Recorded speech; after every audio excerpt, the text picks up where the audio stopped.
Remember the night when Bolton Wanderers travelled to Germany and returned with a 2-2 draw against Bayern Munich? If those two teams were to meet nowadays, there are not enough adjectives in English language to describe what sort of damage the Germans would inflict on the Trotters. But let's take a look back at Bolton's starting 11 from that night in November 2007 and see where they are now. Ali Al-Habsi. Ali Al-Habsi is a pretty well known name nowadays, but back when he was at Bolton Wanderers, the Oman international was sitting on the bench cursing UC Askelainen every week. Well, it was due to an injury to the Finnish goalkeeper that he actually played against Bayern and impressed. The man still only ever played 10 league games in 5 seasons at the club. He's since taken in spells at Wigan, where he's been relegated, Brighton, Reading, and at the age of 36 is currently picking the ball out of the back of the net on a weekly basis for Al Hilal, the Saudi Arabian club. Gérald Cid. Gérald Cid arrived from Bordeaux in the summer of 2007 and had been described by Sam Allardyce as one of the best defenders in France. No Sam, this was one of the best defenders in France. This guy was about as good defensively as a wet tissue. The Frenchman played 7 games, was nicknamed the hapless Gérald Cid, alright it wasn't the most witty choice, and was chucked back to France via Nice 6 months later. But unlike Ben Arfa and Balotelli, there would be no rehabilitation for him there. He retired in 2010 at the age of 27, claiming that he felt the game had been ruled by finance and that he'd lost his love for it. If he was still playing in the French league nowadays, he'd probably have a hernia. Andy O'Brien. Okay, I'm gonna be honest, this was not a star-studded team, and the more I look at the names, the more I wonder how the hell they managed to make it out of the Allianz Arena alive. The fact that Andy O'Brien came face to face with Miroslav Klose and lived to tell the tale is a miracle in itself, although to be fair, I'm surprised the penalty box was big enough to fit both of their noses. The Irishman, whose international career was buried 6 feet under after conceding 5 in Cyprus, stayed 4 more years, was sent out on loan to Leeds United, a club who had seemingly been reduced to trawling the phone book for new players, before finishing up with Vancouver Whitecaps in the MLS. He's currently a scout for Liverpool now. As long as he's not in charge of signing the defenders, he'll be fine. Lubomír Michalík. Back in 2007, Lubomír Michalík was a 25-year-old defender. He just netted an equalising strike away at Chelsea, and he battled valiantly against the likes of Frank Ribery. He looked a decent prospect. And then reality set in. He was spat out to Leeds in 2008. They quickly wisened up to his inabilities. Carlisle were next, then Portsmouth, before leaving England entirely in 2013 for Kazakhstan club FC Karat. A return to his homeland of Slovakia was next on the cards in 2015. Ricardo Gardner. Finally someone whose career didn't turn to absolute cat once the referee blew that full-time whistle. Although having said that, Ricardo Gardner wasn't exactly going to be winning any Lifetime Achievement Awards either. To be fair though, he's been retired 6 years, ducking out in 2012 after seeing the club drop out of the top flight, probably wise to be fair, and can look back at a club career of over 400 appearances for the Trotters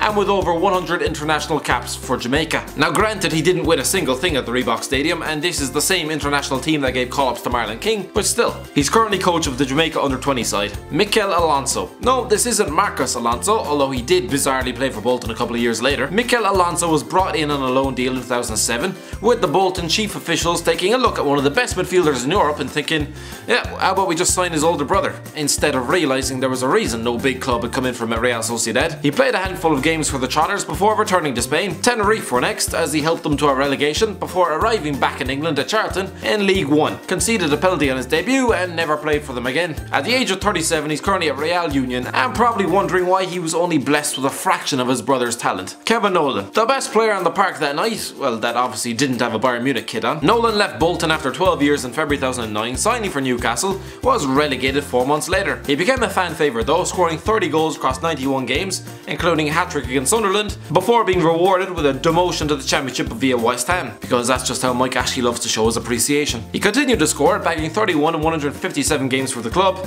and yes, the Hammers were promoted too. He finished up with Leyton Orient and Notts County, despite being linked with a return to the North East with Sunderland when Big Sam was there. He'd probably still be getting linked with that man even when he's 47, has a beer gut and earned his wage selling hot dogs inside the ground. Danny Guthrie. This was just a low move for Guthrie from Liverpool, and he very much impressed. So at the end of the season, he was pinched from Anfield by Newcastle, and he enjoyed a decent 4 seasons, making close to 100 appearances and helping them to 5th in the league, above the European champions that season. Alright, they had Josie Basingua and Salomon Kalou in their team, but still. He signed for Reading in 2012, forgot how to play football, and was spat out to Blackburn in 2015. At the age of 30 years of age, he's currently chasing the Yankee dollar in Indonesia with Mitra Kukar, which sounds like a type of Uncle Ben sauce. Gavin McCann. An experienced head of midfield, Gavin McCann had also just signed in 2007. I swear, I'd say half this team had only just arrived that summer. The former Aston Villa midfielder and one-time England international retired in 2011 after failing to overcome injury. In 2015, he returned to coach their under-15 team. Daniel Braaten. Big things were expected of Daniel Braaten when he signed in 2007.